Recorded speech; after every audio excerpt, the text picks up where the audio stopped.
பிஸ்மில்லாஹிர் ரஹ்மானிர் ரஹீம். கல்வி கற்கும் பொழுது தூய எண்ணம் கொள்வது பற்றிய பாடம். அதாவது நம்ம கல்வி கற்கும் பொழுது நம்முடைய எண்ணங்களை எவ்வாறு வச்சுக்கிறணும் அப்படிங்கிறதுக்கு. கல்வி கற்கும் பொழுது தூய்மையான எண்ணம் கொள்வது அவசியமாக இருக்குது. ஏன்னா நபி ஸல்லல்லாஹு அலைஹி வஸல்லம் அவர்கள் கூறினார்கள், இன்னமல் அஅமாலு பின்னியாத், செயல்கள் அவைகளில் தூய எண்ணங்களை கொண்டே அமைந்திருக்கின்றன. அப்போ இன்றைக்கி எத்தனையோ செயல்களை நம்ம பார்க்குறோம். தோற்றத்தில் உலகத்தை சார்ந்த செயல்கள் மாதிரியே தோற்றமளிக்கும். உதாரணத்துக்கு நம்ம சாப்பிட்றோம், தண்ணீர் குடிக்கிறோம். ஆனால் இதே இந்த சாப்பிடக்கூடியதையும் தண்ணீர் குடிக்கிறதையும் அழகிய எண்ணத்தினுடைய அடிப்படையில் நம்ம வச்சுருக்கும் பொழுது அது மறுமைக்குரிய செயலாகவும் அது மாறிடும்.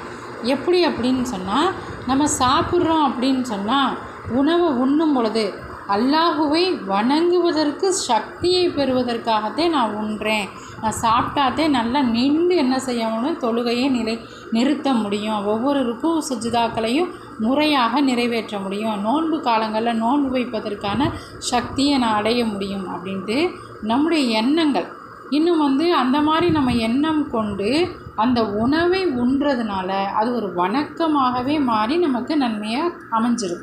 அப்போ எத்தனையோ செயல்கள் நம்ம தோற்றத்தில் மறுமை சார்ந்ததுகளாக தோற்றமளிக்கும். ஆனால் எண்ணம் சரியில்லை, உலகத்தினுடைய செயல்களாகவே அது என்ன செஞ்சிருது, மாறிடுது. உதாரணமாக கல்வியை நம்ம கற்கிறோம். கல்வி கற்பது மறுமைக்கான ஒரு செயல். ஆனால் கற்கக்கூடிய காலத்தில் நம்ம கல்வியை தெரிஞ்சுக்கிட்டு மார்க்க அறிஞர்கள்ட்ட போய் நம்ம என்ன செஞ்சுக்கலாம், தர்க்கம் செஞ்சுக்கிடலாம், நம்ம பெரிய பேச்சாளர்களாக ஆகி மக்கள்கிட்ட விவாதங்கள்லாம் செய்யலாம். அப்படிங்கிற ஒரு நோக்கத்தோடு நம்ம கல்வியை கற்கும் பொழுது அது பாவத்திற்குரிய செயலாக மாறிடுது. அப்போ செயல்கள் துனியா சார்ந்ததோ மறுமை சார்ந்ததோ எதுவாக இருந்தாலும் எண்ணங்கள் சரியாக இருக்கும் பொழுதுதான் அது உண்மையான ஒரு பிரதிபலிப்பை நமக்கு கொடுக்கும்.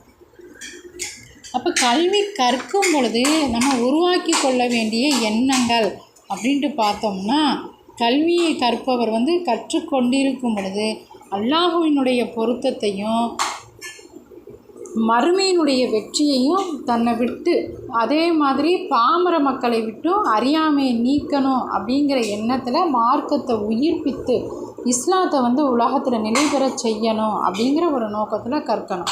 எப்படி தெளிவாக அழகாக சொல்லப்படுது, நாம் கல்வி கற்கிறோம் அப்படின்னு சொன்னால் அல்லாஹ்வுடைய பொருத்தம் நமக்கு கிடைக்கணும்.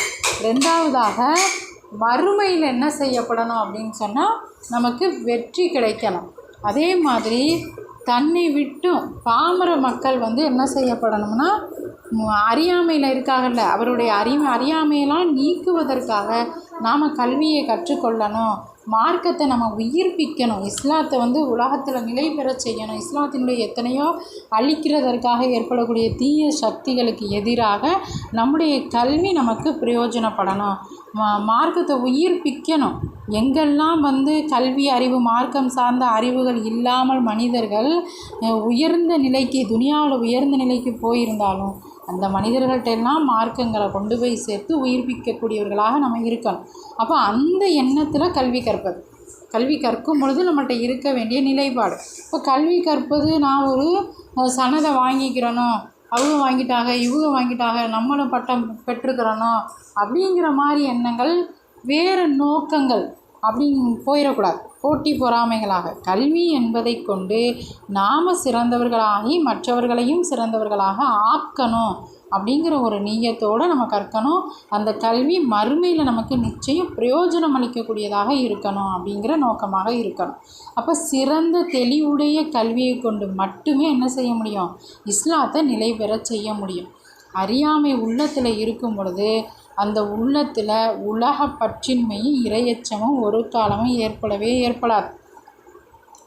அறியாமை என்ன அப்படின்னு சொன்னால் முட்டாள்களாக இருக்கிறது இல்லை. அறியாமை என்பது எதையுமே கற்றுக்கொள்ளாமல் இருப்பது.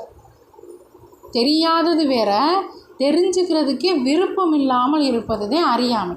அப்போ அந்த அறியாமை நம்முடைய உள்ளத்தில் இருக்கும்போது ஒரு காலமும் உலகத்தை துறந்தவர்களாகவோ இரையச்சம் உடையவர்களாகவோ ஒரு காலமும் ஆக முடியாது. இமாம் ஷைக் புர்ஹானுதீன் ரஹ்மத்துல்லாஹி அவங்க உலமாக்கள் சிலர்கிட்ட ஒரு கவிதையை பாடி காமிக்கிறாங்க. பேணுதல் இல்லாத ஆழிம் ஒரு பெரிய குழப்பம், வணக்கசாலியான அறிவிலே இவரை விட பெரிய குழப்பம். இவ்விருவரும் ஈருலகிலும் தனது தீனிலே பின்பற்றக்கூடியவனுக்கு மாபெரும் குழப்பமாகும். எப்படி சொல்லியிருக்காங்க, ஒரு ஆலிமாக இருக்கார் ஆனால் பேணுதல் இல்லை அப்படின்னா அவரே ஒரு முசீபத், குழப்பம். அதே மாதிரி வணக்கசாலியாக இருக்கார் ஆனால் அறிவு இல்லாதவராக இருக்கிறார்.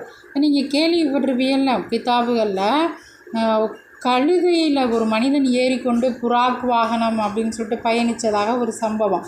எப்படி நபி ஸல்லல்லாஹு அலைஹி வஸல்லம் காலத்தில் அவங்க பிரயாணித்தாங்களோ அது மாதிரியே தன்னை நினச்சிக்கோ